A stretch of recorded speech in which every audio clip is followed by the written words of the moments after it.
Next question, find L inverse of 1 by s square into s square plus omega square. L inverse of 1 divided by s square into s square plus omega square. അപ്പോൾ ഈ ഫംഗ്ഷൻ്റെ എന്ത് കണ്ടുപിടിക്കണം? Inverse Laplace transform നമ്മൾ കണ്ടുപിടിക്കണം. അപ്പോൾ നമുക്ക് നോക്കാം ഈ ഫംഗ്ഷൻ ഏത് ഫോമിലുള്ളത് നോക്കുക. അപ്പോൾ ഏകദേശം നമുക്ക് ഈ ഒരു ഫംഗ്ഷൻ്റെ ഇൻവേഴ്സ് ലാപ്ലേസ് ട്രാൻസ്ഫോം അറിയാം. 1 by s square plus omega square നമ്മൾ കുറേ പ്രോബ്ലംസിലെല്ലാം യൂസ് ചെയ്തതാണ്. അപ്പോൾ ആദ്യം അതൊന്ന് തോന്നും. L inverse of 1 by s square plus omega square equal to എന്താണ് 1 by omega sin omega t. 1 by omega sin omega t. നമ്മൾ തൊട്ട് മുന്നേ ഇത് സെക്കൻഡ് പ്രോബ്ലമാണ്. അപ്പോൾ ഇതിൻ്റെ ഫസ്റ്റ് പ്രോബ്ലത്തിൽ എന്ത് പറഞ്ഞിട്ടുണ്ട്? L inverse of 1 by s into 1 by s square plus omega square. അതായത് ഈ ഒരു ഫംഗ്ഷനെ 1 by s കൊണ്ട് മൾട്ടിപ്ലൈ ചെയ്താലുള്ള ഫംഗ്ഷൻ്റെ എന്ത് പറഞ്ഞിട്ടുണ്ട്? ഇൻവേഴ്സ് ലാപ്ലേസ് ട്രാൻസ്ഫോം പറഞ്ഞിട്ടുണ്ട്. എന്താണ്? 1 by omega square into 1 minus cos omega t എന്ന് പറഞ്ഞിട്ടുണ്ട്. 1 by omega square into 1 minus cos omega t എന്ന് പറഞ്ഞിട്ടുണ്ട്. ഇത് നമുക്ക് കണ്ടുപിടിക്കേണ്ട ഫംഗ്ഷൻ എന്താ? L ഇൻവേഴ്സ് ഓഫ് എന്താണ്? L inverse of 1 by s square 1 by s square into 1 by s square plus omega square. അപ്പോൾ ഈ ഒരു ഫംഗ്ഷൻ്റെ എന്താ കണ്ടുപിടിക്കേണ്ടത്? ഇൻവേഴ്സ് ലാപ്ലേസ് ട്രാൻസ്ഫോം കണ്ടുപിടിക്കേണ്ടത്. അപ്പോൾ ഇവിടെയുള്ള 1 by s into 1 by s square plus omega square എന്നുള്ള ഈ ഫംഗ്ഷനെ ഒരു 1 by s കൊണ്ട് മൾട്ടിപ്ലൈ ചെയ്താലാണ് ഇത് കിട്ടുക അല്ലേ? 1 by s into 1 by s 1 by s square. അപ്പോൾ ഈ ഫംഗ്ഷൻ നമുക്ക് എങ്ങനെ മാറ്റി എഴുതാം?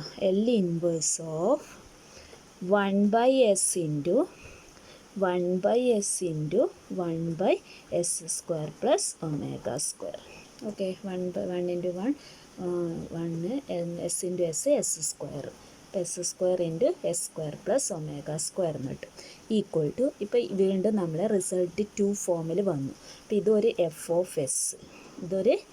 ഓഫ് എസ് ആണ്. പിന്നെ അതിനെ എന്തുകൊണ്ട് മൾട്ടിപ്ലൈ ചെയ്യുന്നത്? 1 ബൈ എസ് കൊണ്ട് മൾട്ടിപ്ലൈ ചെയ്യുന്നു. അപ്പോൾ വീണ്ടും നമ്മൾ റിസൾട്ട് 2 അപ്ലൈ ചെയ്യുക. അപ്പോൾ ഇത് എന്ത് വരും? Integral 0 to t f of u d u. Integral 0 to t f of u d u equal to integral 0 to T.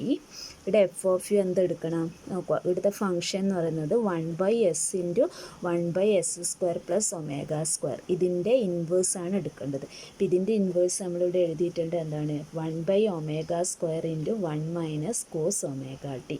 അപ്പോൾ ഈ ഫംഗ്ഷനാണ് ഇവിടെ എന്തായിട്ട് എടുക്കേണ്ടത്? എഫ് ഓഫ് യു ആയിട്ട് എടുക്കേണ്ടത്. അപ്പോൾ എന്താ? 1 by omega square into 1 minus cos omega. അവിടെ ടി ആണ്, നമ്മളിവിടെ യൂല പറഞ്ഞിരിക്കുന്നത്. അപ്പോൾ 1 മൈനസ് കോസ് ഒമേഗ യു എന്ന് എടുക്കണം. കോസ് ഒമേഗ യു പിന്നെ എന്തും കൂടി എഴുതുക? D u. അപ്പോൾ 1 by omega square into 1 minus cos omega u into d u എടുക്കും. ഇനി എന്ത് ചെയ്യുക? അതിൻ്റെ integral 1 by omega square constant. ഇനി ഇവിടെ 1 വരും. 1ൻ്റെ ഇൻറ്റഗ്രൽ എന്താ? വിത്ത് റെസ്പെക്റ്റ് യു ആ ചെയ്യുന്നത്. അപ്പോൾ 1 ഇൻറ്റഗ്രൽ 1 വിത്ത് റെസ്പെക്റ്റ് യു എന്ന് പറയുമ്പോൾ യു ആണ്. യു പിന്നെ അതിന് ലിമിറ്റ് 0 ടു ടി കൊടുക്കുക. 0 ടു ടി മൈനസ് പിന്നെ എന്തുണ്ട്? Cos omega U. Cos omega യുവിൻ്റെ integral sine omega U divided by omega. അതിന് എന്ത് കൊടുക്കുക? ലിമിറ്റ് 0 ടു ടി കൊടുക്കുക. Limit 0 to T equal to 1 by omega square into യുവിന് അപ്പർ ലിമിറ്റ് ടി പിന്നെ ലോവർ ലിമിറ്റ് 0 കൊടുക്കും. അപ്പോൾ ടി മൈനസ് 0 എന്ന് വരും. ടി മൈനസ് 0 മൈനസ് ഇവിടെ 1 ബൈ ഒമേഗ കോൺസ്റ്റൻറ്റ് പിന്നെ യുവിനാണ് ടി കൊടുക്കേണ്ടത്. അപ്പം അപ്പർ ലിമിറ്റ് കൊടുത്താൽ സൈൻ ഒമേഗ ടി വരും. മൈനസ് ലോവർ ലിമിറ്റ് 0 കൊടുത്താൽ സൈൻ 0 എന്ന് വരും. Sine 0 equal to 1 by omega square into T. T minus 0 T വരും. Minus 1 by omega sine omega T minus plus sine 0. Sine 0 എന്താ? 0 ആണ്. അപ്പോൾ എന്താ ആൻസർ കിട്ടും? 1/ω² into T minus sine omega T by omega. 1/ω² into T minus sine omega T by omega. ഇതാണ് എന്ത്?